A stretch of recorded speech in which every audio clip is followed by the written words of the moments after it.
ज्यादा होगी और रेट ज्यादा मिलेगी तभी तो किसान का विकास होगा। अब श्रीमान होता क्या है, लागत तो ज्यादा है, आय कम है, वो खर्ची ज्यादा है, किसान को आत्महत्या करना ही पड़ेगा और जहर युक्त अनाज तैयार कर रहा है, जिससे हर परिवार में किसी न किसी प्रकार की ब्लड प्रेशर है, शुगर है, किसी न प्रकार की बीमारी से ग्रस्त इंसान है। तो खाना अगर अपना स्वस्थ रहेगा, जैविक रहेगा, तो उससे अपनी सेहत भी अच्छी रहेगी। पहले के हमारे किसान दादा परदादा की खेती करते थे, वो खेती में और आज की खेती में जमीन आसमान का अंतर है। लागत बढ़ी हुई है, किसान बार बार आत्महत्या करने पे तुला हुआ है, सरकार कोई साथ देती नहीं है। श्रीमान मेरा आपसे एक रिक्वेस्ट है कि ये प्राकृतिक जैविक कृषि जो करने वाले किसानों के लिए कुछ योजना बनाए, इसका मार्केट तैयार करवाए। और मेरे पास 10,000 किसान हमने जोड़ रखे हैं जो 1 बीघा 2 बीघा आधा बीघा में कृषि करते हैं और स्वयं खाते हैं, ताकि उसको और ज्यादा करने के लिए तैयार है और मार्केट नहीं मिल पाता उनको।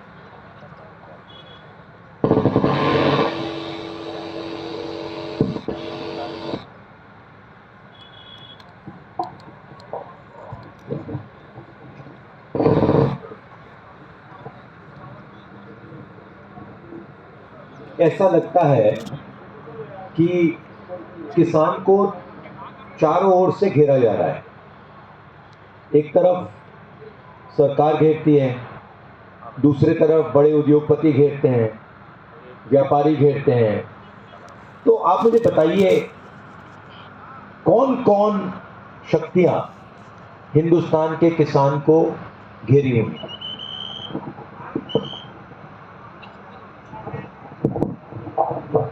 ऐसे तो सर भारत अपना कृषि प्रधान देश है और पूरा भारत विश्व भी आशा करता है भारत के ऊपर, क्योंकि अन्नदाता किसान है। बाकी आज अन्नदाताओं को कोई भी व्यक्ति नहीं छोड़ रहा है। अब किन किन का नाम लिया जाए, किसान को मजदूर से लेके, कर्मचारियों से लेके, बड़े बड़े नेताओं से, सभी तरह से आप किसका नाम ले क्या करें। बाकी किसान के हित के लिए आपसे मेरी एक ही रिक्वेस्ट है कि उसका जितना भी उत्थान होगा, क्योंकि भारत अपना कृषि प्रधान देश है, जब तक कृषि का विकास नहीं होगा वहां तक किसान हमारा जिंदा नहीं रहेगा। कितनी आत्महत्या हो रही है आपको तो खुद को पता है, हम क्या बताएंगे आपको। बाकी मेरा आप पे एक ही हाथ जोड़ के रिक्वेस्ट है कि आप किसान के हित में जितना अच्छा कार्य हो सके उतना योजना बनाए और उतना किसान का उद्धार करें, ताकि किसान मजबूत होगा तो अपना भारत देश मजबूत होगा, क्योंकि अन्नदाता वही है और अच्छे अन्न पैदा करने वाला है। विदेश अपने अन्न के लिए, अभी मैं प्याज के काम भी करता हूँ, बाहर बांग्लादेश में अपने यहाँ के प्याज लहसुन की जबरदस्त डिमांड है। बाकी कारणों से जा नहीं पाता है, सरकार की स्थिति ऐसी जिससे हजारों किसानों को बहुत नुकसान हुआ। अभी आंदोलन चला था महाराष्ट्र के अंदर, अगले साल उन्होंने बैन लगा दिया था, तो इसलिए किसान हर जगह लूटा जा रहा है। श्रीमान हमारे बीच में हरदा से केदार सुनोई जो समर्थन मूल्य और भू अधिग्रहण बिल पे अपने विचार रखेंगे।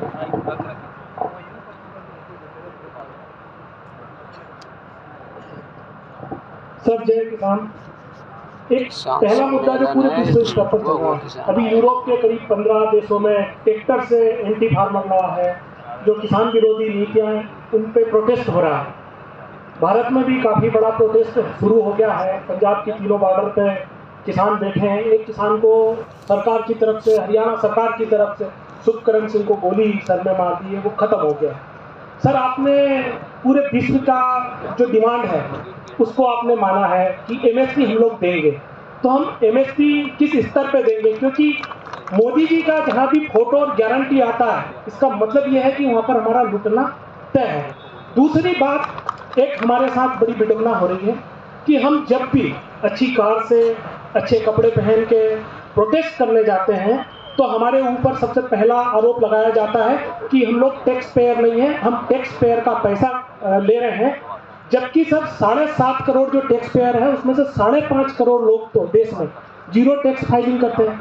हम किसान भारत का एक इकलौता सेगमेंट है जो टोटल प्रोडक्शन पर टैक्स देता है। यहाँ सब लोग बैठे हैं, मंडी टैक्स लगता है, उसका कोई रिबेट नहीं मिलता। हम इनपुट खरीदते हैं, खाद, बीज, दवा, 28% टैक्स लगता है, उसका कोई रिबेट नहीं मिलता है। और जब भी हमारी कर्ज माफी की बात आती है, जिसको हम रिबेट के रूप में लेना चाहते हैं, तो घाटे का सौदा उसको कम करना चाहते हैं, तो उस समय हमारे ऊपर प्रश्न खड़े होते हैं।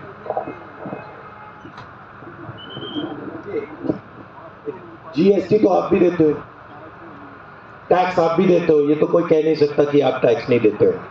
एक बात जरूर है कि पिछले 10 सालों में मैं अपने भाषण में कह रहा था कि तकरीबन 100 लोगों का 16 लाख करोड़ रुपया कर्जा माफ किया है। वो पैसा कहां से आया? वो जीएसटी का पैसा है। अरबपतियों ने लोन लिया था, लोन वापस नहीं दे पाए, वो लोन माफ कर दिया। तो उनके लिए एक कानून है, आपके लिए दूसरा कानून है। तो मुझे लगता है ये तो सही बात नहीं है। अगर कर्जा माफ करना है और उनका करना है तो फिर आपका भी होना चाहिए, और अगर आपका नहीं हो तो फिर उनका भी ना हो। कम से कम ये तो होना चाहिए। दूसरी बात, हमने मैनिफेस्टो में डाल दिया है कि हम लीगल गारंटी एमएसपी के लिए देंगे, कानूनी गारंटी एमएसपी के लिए देंगे।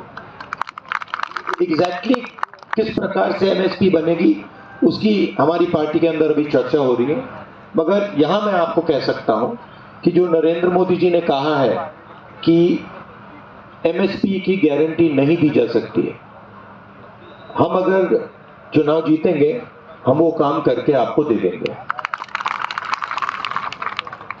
आपने फसल बीमा योजना की बात की, इसको मैंने स्टडी किया है।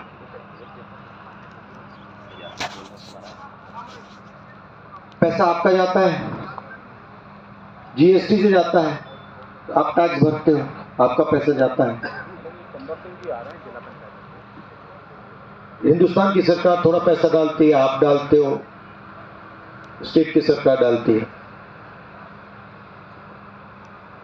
फिर जब नुकसान होता है आपको ईमेल लिखना पड़ता है, आपको फोन लगाना पड़ता है, कोई फोन उठाता नहीं है, कोई ईमेल का जवाब नहीं आता है, और फिर जो आपको मुआवजा मिलना चाहिए, कॉम्पेंसेशन मिलना चाहिए, 90% किसानों को वो नहीं मिलता है। ये बिल्कुल साफ बात है, ये पूरे हिंदुस्तान को मालूम है, हिंदुस्तान के हर किसान को मालूम है।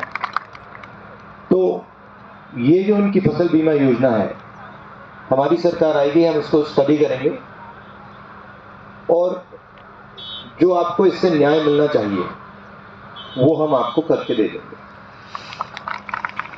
मुझे लगता है कि जो अन्नदाता है, और वो सिर्फ आपसे नहीं हो रही है, क्योंकि जो भी हिंदुस्तान में प्रोडक्शन करता है, जो भी कुछ बनाता है, चाहे वो किसान हो, मजदूर हो जो सड़क बनाता है, पुल बनाता है, छोटे बिजनेस वाले हों, उन सबको ये सरकार दबा रही है किसी ना किसी तरीके से। आपको वो कानून लगाने की कोशिश की आप पर, आप खड़े हुए, वो अच्छा किया, हम सब ने आपकी मदद की, उनको रोक दिया। जमीन अधिग्रहण बिल हम आपके लिए लाए थे, 4 गुना, मतलब मार्केट से 4 गुना रेट आपको मिलना था, उसको उन्होंने खत्म कर दिया। दूसरी तरफ जो छोटे व्यापारी हैं उनको जीएसटी से, नोटबंदी से मारा, पब्लिक सेक्टर को बंद कर रहे हैं। आपके बच्चे अगर सेना में जाना चाहते थे वो बंद कर दिया, आप कहते भाई सेना में नहीं जा सकते, आपको परमानेंट जॉब नहीं मिलेगी, आप अग्निवीर बनो। 2 तरीके के शहीद बना दिए। तो मुझे लगता है कि जो हिंदुस्तान को बनाने का काम करता है उस पर आक्रमण हो रहा है, जो हिंदुस्तान को भोजन देता है उस पर आक्रमण हो रहा है, और जो हिंदुस्तान को बेचने का काम करता है उसको पूरी सपोर्ट मिल रही है। तो इसको बदलना है कि ये देखना है भैया कि काम कौन कर रहा है, भोजन कौन दे रहा है, मजदूरी कौन कर रहा है, छोटी मैन्युफैक्चरिंग कौन कर रहा है, और उनकी मदद होनी चाहिए, उनकी रक्षा होनी चाहिए, उनकी प्रोटेक्शन होनी चाहिए। तो इसलिए मैं आपसे आज शाम बात करने आया हूं। हमारा सिस्टम सुनने का सिस्टम है, बीजेपी का सिस्टम प्रचार करने का सिस्टम है। आपने किसी बीजेपी के नेता को ऐसे बैठा नहीं देखा होगा, वो हो ही नहीं सकता, नहीं देखा, हो नहीं सकता, वो कर नहीं सकते। देखो उनके जो लोग होते हैं वो प्रचारक कहते हैं, वो प्रचार करते हैं, हम सुनते हैं। तो मैं यहाँ आपकी बात सुनने आया हूँ और मैं समझता हूँ कि आप काफ़ी कठिनाई झेल रहे हैं और आप सिर्फ आप नहीं, मध्य प्रदेश के किसान नहीं, पूरे देश के किसान दबे हुए हैं। तो मैं आपकी बात सुनने आया हूँ और जो भी मैं आपके लिए कर सकता हूँ, कांग्रेस पार्टी में जहाँ भी हमारी सरकारें हैं वहाँ, और नेशनल लेवल पे हमारी सरकार है तो वहाँ मैं आपके लिए करना चाहता हूँ और करूँगा, क्योंकि मैं समझता हूँ कि आपके बिना ये देश नहीं चल सकता। ये रुक जाएगा, पूरा खत्म हो जाएगा, बट जाएगा, टूट जाएगा अगर आप नहीं रहे। तो अब आप बोलिए, जो भी दिल में है आप रखिए। मैं बोलो। हमारी बहन यहाँ से बहुत सारे मजदूर लोग भी प्लान करते हैं सर। राजस्थान है, गुजरात है, पंजाब है, हरियाणा है, सब दूर यहाँ से कम 60% लोग मजदूरी करने जाते हैं सर। बिस्तर बांध के छोटे बच्चे ले जाते हैं। तो क्या है कि थोड़ा सा ध्यान देने की जमीन तो 1 घाटा का सौदा है सर। 40,000 लगाएंगे 22,000 रुपये मिलेंगे, तो जमीन में तो कोई फायदा है नहीं सर। और खाद बीज इतना महंगा हो गया तो जो दुगना रेट में खाद बीज नहीं पूरा हो जाता है। तो क्या है सर, थोड़ा सा हमारे आदरणीय राजा साहब ने बहुत ध्यान दिया। हम गरीब लोगों ने जमीन दी पट्टे की, बहुत सारी तो नबकी अभी और बाकी है। तो हमारा राजा साहब का आशीर्वाद है और आदरणीय दरबार का खिलचीपुर हमारे पर्यावरण सिंह का, तो ये 2-3 नेता है जो ध्यान देते हैं हम गरीब लोगों के। मैं एससी की हूँ सर, और हमारे समाज पूरी मजदूरी करने जाती है बाहर। तो आप सब लोगों का आशीर्वाद है, वो हमारी शुभकामनाएं सर। ये सरसों काटने में लगा सर, परसों के दिन वो मैं मशीन में दे रही थी तो उसमें लग गई सर ये। तो मेरा ये आशा करते हैं सर, और ये हमारी शुभकामनाएं कि आगे चल के सरकार बने सर, आप प्रधानमंत्री बने, ये आचार्य शुभकामनाएं सर हमारी। धन्यवाद। रेखा हुई के जो मक्का की फसल पे अपने विचार रखना चाहिए।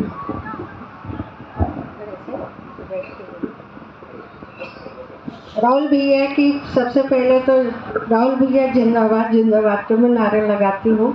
और मेरी मक्का की फसल है, तो फसल बारिश में आती है, कीड़े यानी काट के और गिर जाती है। उसके बाद में अपन खाद बीज लाने जाओ तो खाद बीज के लिए वहाँ पे सोसाइटी में खाद बीज नहीं मिल पाता है, और वहाँ से यानी बीजेपी के लोग कहते हैं कि तुम कांग्रेस का काम करते हैं, आपको किस का बात की कमी है। और फिर यानी हमको बहुत मुसीबत झेलना पड़ता है बिछो बिलक से, यानी वहाँ पे खाद बीज के लिए बहुत ही परेशान होना पड़ता है। बारिश में तो और भी ज़्यादा साधन नहीं मिलता है वहाँ पे। तो इसके लिए मैं चाहती हूँ कि भैया आप हमारे लिए कुछ कीजिए और वहाँ के लिए समस्या का कुछ हल निकालें। राहुल भैया जिंदाबाद जिंदाबाद।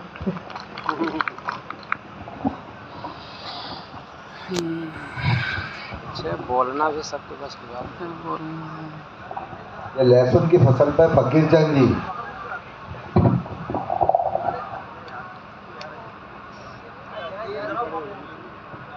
मंदसौर से किसान पधारे हैं। फकीर चंद जी लहसुन की फसल पे बता। लहसुन में जो बीमारी आती है साहब, काश्तकार बोलते हैं चिप्स की जब बीमारी आ जाती है तो फसल पूरी नष्ट हो जाएगी। चिप्स आ जाती है लहसुन में, चिप्स, तो लहसुन की फसल पूरी नष्ट हो जाती है। उसमें खर्चा भी बहुत लगता है। सरकार की नीति ये है साहब कि उस साल अगले साल लहसुन 200 रुपये कुंटल में बेचना पड़ी। कई लोग मंडी में छोड़ के आए। उस फसल पे निर्भर है जो काश्तकार, जो हमें सभी काश्तकार करते हैं, मंदसौर जिले में करते हैं, रतलाम में करते हैं। एक दिन तो 25,000 बिक जाएगी, दूसरे दिन जाओगे 7,000 रह जाएगी। ये इनकी मोनोपोली है सरकार की। इसी पे मेरा ये कहना है साहब आपको कि दवाइयाँ जो है, दवाइयाँ तमाम दुकानों पे दवाइयाँ आज की तारीख में नकली है। आप मेरे सर पे हाथ रख के कहें कि मेरा हाथ तेरे सर पे है तो आप छापे डलवाएं, तमाम दवाइयाँ नकली मिलेगी, एक भी दवाई ओरिजिनल नहीं मिलेगी। उससे काश्तकार की फसल नष्ट हो रही है। दूसरा मेरा निवेदन है कि गेहूं के भाव, गेहूं में 1 बीघे में 5,000 रुपया खर्चा आता है और गेहूं के भाव यहाँ अभी क्या 2,200 रुपये गेहूं ले रही सरकार, कह रही 2,200 रुपये में गेहूं बेचेंगे। गेहूं 3,000 बिकेंगे तो इन काश्तकारों को कुछ मिल सकता नहीं, तो 1 रुपया भी नहीं मिल सकता। दूसरा मेरा निवेदन यह है साहब के बीमे के मामले में जो है, पहले ये था कि अपनी सरकार में जो बीमा मिलता था, बीमा करवाते थे लोग, तो वो लोन पे बीमा था। अभी मोदी जी ने इनने वो कानून पलट के प्रधानमंत्री बीमा योजना जो लागू करी है, वो बीमा योजना जमीन पे कर दी है। मेरे नाम से 50 बीघे जमीन है तो 85 बीघे का बीमा कराना पड़ेगा, भले खेत पलट पड़ा उसमें 1 रुपया ही मत पको, पर इनको दोनों फसल के लिए बीमा चाहिए। अपने वहाँ उस समय अपना सरकार में बीमा था, वो एक टाइम का बीमा होता था। तो आज की तारीख में ये डबल पैसा ले रहे हो, पैसा देते नहीं है, 1,200-1,500 रुपये बीघे का देते हैं। इसलिए हमारा निवेदन ये है कि बीमे के लिए तो आप रसीद, एक भी काश्तकार बैठे हैं इतने, अगर एक भी आदमी खड़ा होकर बता दे कि बीमे की रसीद दे रहे हैं बैंक वाले, तो मैं आपको बता रहा हूँ 1 रुपये की रसीद नहीं देते हैं। वो बीमा वो खा जाते हैं, पैसे जमा नहीं कराते हैं। मध्य प्रदेश सरकार और केंद्र सरकार मिलके 50% बीमे के पैसे जमा कराते हैं और 50% बीमा जो बीमा कंपनी बीमा करती है वो देती है। ये पैसे जमा कराते ही नहीं है, काश्तकारों को बीमा मिलता ही नहीं है। इसलिए हमारा निवेदन है कि इसमें कुछ बहुत ज़्यादा संशोधन करने की जरूरत है। जय हिंद, जय भारत। इसको हम कर सकते हैं, सरकार आएगी तो इसको पूरे को एनालाइज करेंगे, इसको बदल देंगे।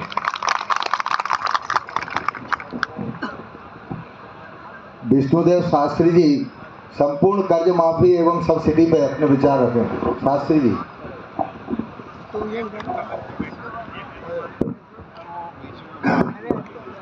धन्यवाद दिनेश भाई, आप जैसे व्यक्ति किसान कांग्रेस का नेता है, बहुत बहुत धन्यवाद देता हूँ। राहुल जी 71 और 72 में समर्थन मूल्य की बात एक लेवी लाइन पर आई थी और कांग्रेस ने दिया था। मैडम के निर्देशानुसार मैडम ने ही उसको घोषणा किया था। मेरा निवेदन ये है कि वो तो आप कर ही रहे हैं एमएसपी के द्वारा, लेकिन जो खाद, बीज, कृषि औजार, इन सबों पर आप सब्सिडी की घोषणा करें, नंबर 1। नंबर 2, बिजली और पानी की भी जो होता है उस पर भी बहुत पैसा लिया जा रहा है। बिजली का बिल इतना आ रहा है कि किसान उसको पटा नहीं पा रहा है।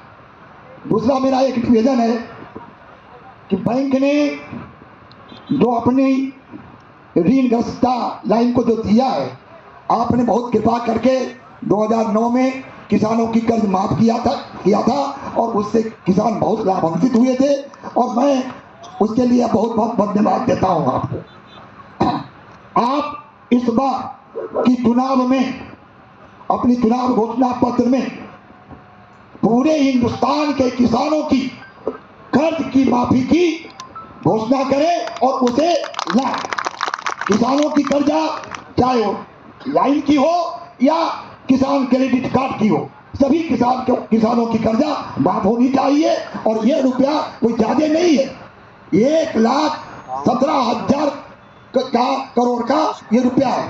जब 16 लाख करोड़ का रुपया पूरी फसलों की माफ किया जा सकता है तो किसानों की 1,17,000 करोड़ की रुपया माफ किया जा सकता है। यही मेरा आपसे निवेदन है।